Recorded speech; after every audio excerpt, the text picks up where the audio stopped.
Hello everyone, कैसे हैं आप सब। आज मैं और एक वीडियो लाई हूँ और ये वीडियो में एक बुक के बारे में बताने वाली हूँ। एक्चुअली ये बुक पढ़ के मुझे इतना ज़्यादा अच्छा लगा कि मैं सोची शेयर करती हूँ। जनरली पहले भी मैंने बहुत सारे बुक शेयर किए थे और अभी आज मैं एक फिर से बुक शेयर करूँगी। जहाँ तक मुझे पता है शायद आप लोगों में से बहुत कोई ये वाली बुक को पढ़ चुके होंगे, पर मुझे ये बुक पर्सनली बहुत ज़्यादा पसंद आया, इसलिए मैं आप लोगों के साथ शेयर कर रही हूँ। तो ये बुक है एक 13 इयर्स की लड़की की, जो एक छोटी सी डायरी लिखती है और सोचो कि बाहर चल रही एक लड़ाई होती है। उस लड़की ने जो लिखा वो सिर्फ एक डायरी नहीं बना, बल्कि दुनिया की सबसे पावरफुल बुक में से एक बन गया। आपको पता चल गया होगा मैं किस बारे में बात कर रही हूँ। तो आज मैं बात कर रही हूँ एक बुक जिसका नाम है the diary of a young girl. ये देखो, यानी एना फ्रैंक की कहानी।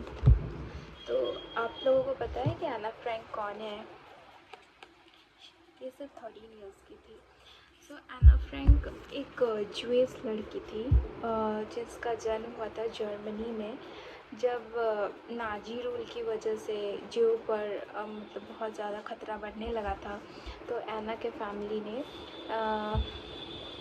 मतलब जर्मनी से एम्स्टर्डम शिफ्ट हो गए थे। तो एना को ना लिखना बहुत पसंद था। एक्चुअली उसके बर्थडे में उसे उसके पापा ने डायरी गिफ्ट किए थे, तो वो तब से वो डायरी को लिखना शुरू की थी। उसे जर्नलिज़्म बहुत पसंद था, तो हमेशा लिखते रहती थी और वो डायरी उसके लिए फ्रेंड जैसा बन गया था।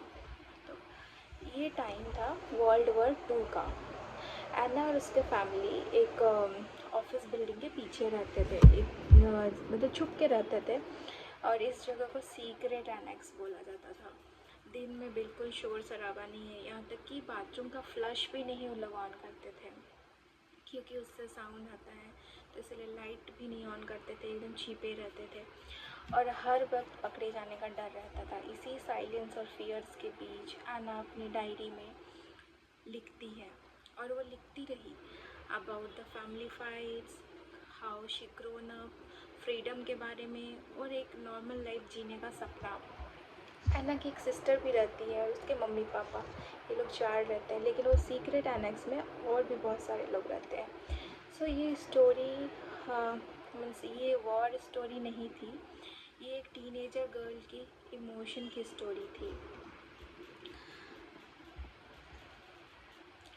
एना फ्रैंक के लिए ये डायरी स्पेशल थी, बहुत ही स्पेशल, क्योंकि ये क्या बोलेंगे, क्योंकि ये हिस्ट्री को एक सोल्जर की नज़र से नहीं बल्कि एक बच्चे की नज़र से दिखती है। और इस डायरी में हमें दिखाई देता है कि वॉर सिर्फ बॉर्डर पे नहीं होता है, वो हमारे घरों पे, बच्चों पे, वो बचपन को डिस्ट्रॉय करती है। Despite the fear and darkness, Anna के वर्ड्स में एक होप थी। शी बिलीव्ड कि लोग नेचुरली गुड होते हैं। कुछ सालों बाद एना और उसके फैमिली पकड़े जाते हैं और यहीं पर एना की डायरी लिखना बंद हो जाती है और एना उसके सिस्टर और उसकी मम्मी को ले जाया जाता है, जहाँ पे और सारे कैदी लोग भी रहते हैं। इन लोगों को पकड़ के वहाँ पे दंड दिया जाता है। एना की सिस्टर की डेथ हो जाती है, फिर एना की मम्मी का भी डेथ हो जाता है, उसके पापा को अलग से भेज दिया जाता है, फिर एना का भी डेथ हो जाता है।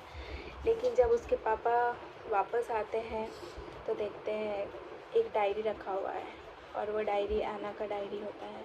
तो उसके पापा ने सोचे ये डायरी को पब्लिश करने का और वो डायरी बनता है ये बुक के फॉर्म में आता है और मिलियंस लोगों ने इस बुक को पढ़ा हुआ है। आपको पता है इस बुक से मुझे जो सीखने मिला है वो है कि hope even the darkest time, freedom is priceless, writing can be healing. Even आप रीड भी कर सकते हो। वॉर का सबसे बड़ा इम्पैक्ट सिर्फ सोल्जर पे नहीं बल्कि बच्चों पे, घरों पे, हर जगह होता है। और सबसे इम्पॉर्टेंट, एम्पैथी। आप ये बुक को पढ़ो, आपको ज़रूर से समझ में आएगा एना के इमोशन के बारे में। मुझे पर्सनली ये बुक बहुत पसंद आई और एना फ्रैंक की ये डायरी हमें याद दिलाती है कि एक छोटी सी आवाज़ भी पूरी दुनिया को बदल सकती है। पूरी दुनिया तक पहुंच सकती है। अगर आपको ये वीडियो पसंद आया तो लाइक शेयर एंड सब्सक्राइब ज़रूर कीजिए। कमेंट में बताइए कि आपके लिए कि इस स्टोरी की सबसे बड़ी लर्निंग क्या है। सो मिलते हैं अगले ब्लॉग में, तब तक के लिए बाय बाय, थैंक यू।